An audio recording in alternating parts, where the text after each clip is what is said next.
لیکن اس بزرگ کے اللہ الصمد نعرے اور وجدان نے مجھے دیوانہ کر دیا۔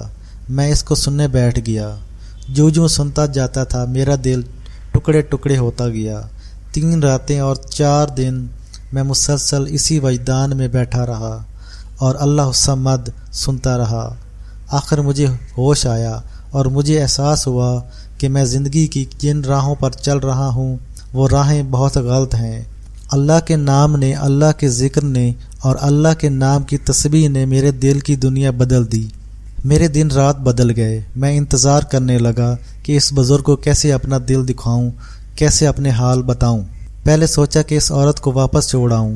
مسلمان عورت انسان تھی، اس کو واپس اس کے گھر چھوڑ کر اس بزرگ کی غار کے پاس آ کر بیٹھ گیا۔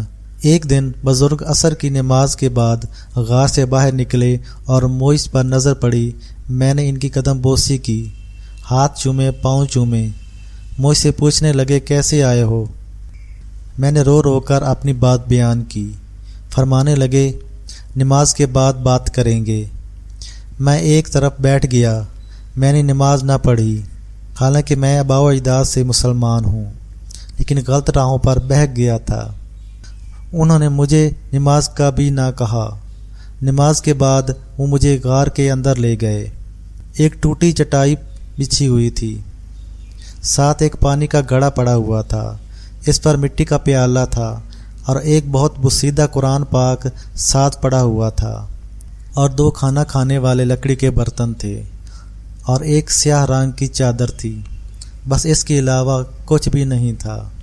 اس غار میں اور میں نے دیکھا کہ غار میں 7 سانپ آ رہے تھے اور جا رہے تھے، اور ان بزرگ سے ان کو کچھ خوف نہیں تھا۔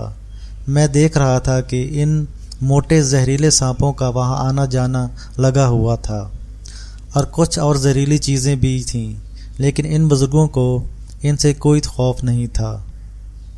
ان بزرگ نے ان سے کوئی اثر تک نہ لیا۔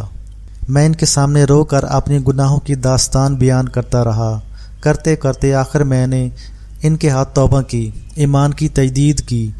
ایمان کی تجدید کرنے کے بعد وہ مجھ سے فرمانے لگے، دیکھ ایسا کر، تو سارا دن یا قہارو پڑھا کر، تیرے اوپر جادو ہے اور تیرے اوپر شیطانی چیزوں کی سخت نظر بد ہے اور سخت اثرات ہیں، تو بس سارا دن یا قہارو پڑھا کر۔ میں نے ان سے عرض کیا، حضرت آپ مجھے اللہ الصمد کی اجازت دیں۔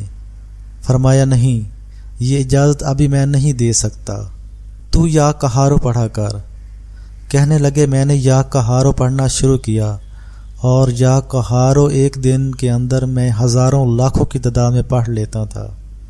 بس اس دن کے بعد میری زندگی کے دن رات بدلنا شروع ہوئے۔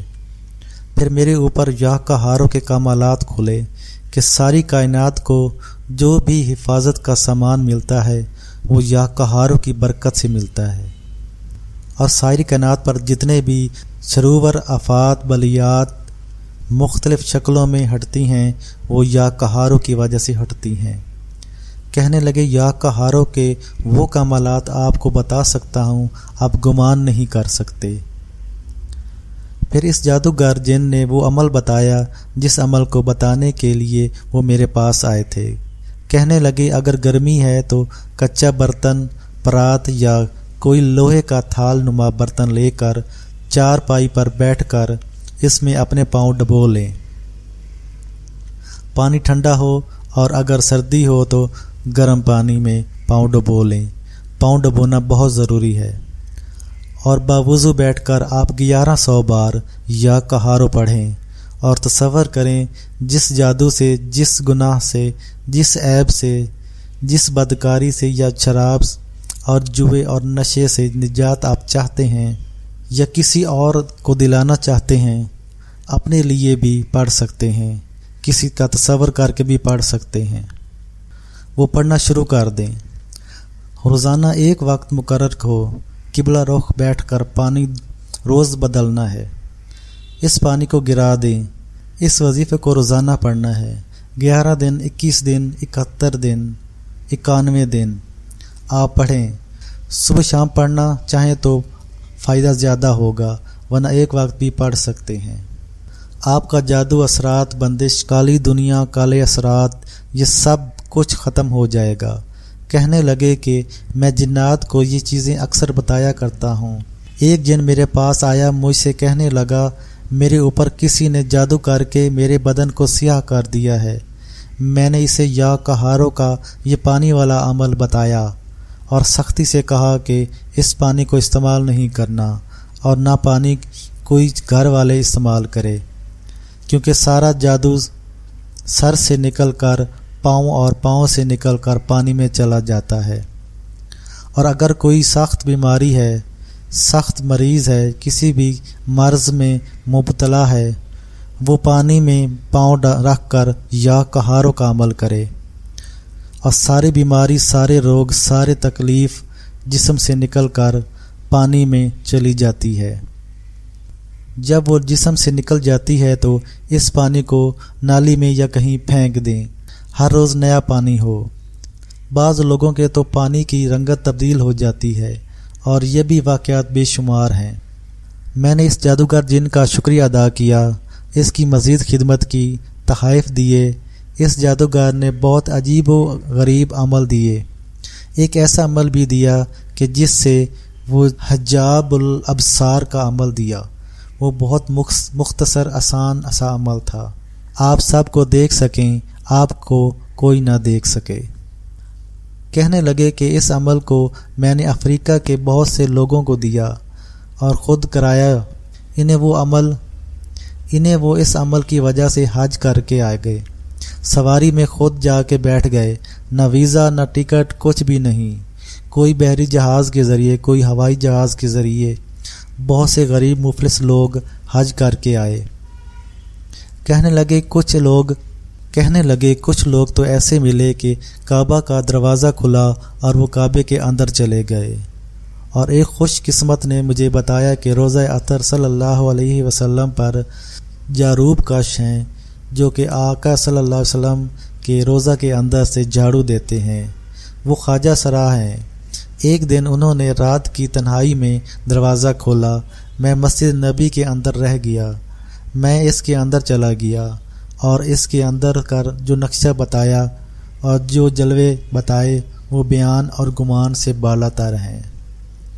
میں نے ان جادوگر بابا جی کا شکریہ ادا کیا، اور میں نے چلتے ہوئے جو ایاک نعبد و ایاک نستعین کا عمل میں نے پہلے بتایا تھا، وہی عمل انہیں بھی بتایا کہ ہر رکعت میں ایاک نعبد و ایاک نستعین کی تکرار کرنا ہے۔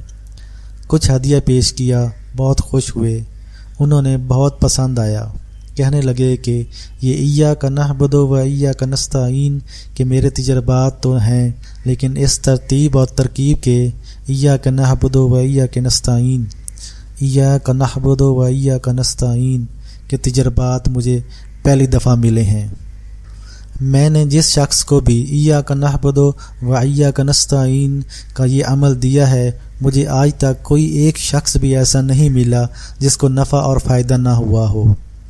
ایسے لوگ بھی ملے جن کی زندگیوں میں وبال، بلائیں، پریشانیاں، دکھ اور الجھنوں نے ڈیرے ڈال دیے تھے۔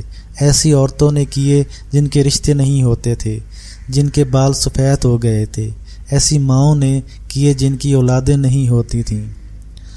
بس اس کو مستقل کرتے رہنا ہے، چند دن، چند ہفتے، چند مہینے کرتے رہنا ہے، جب تک کامیابی نہیں ملتی۔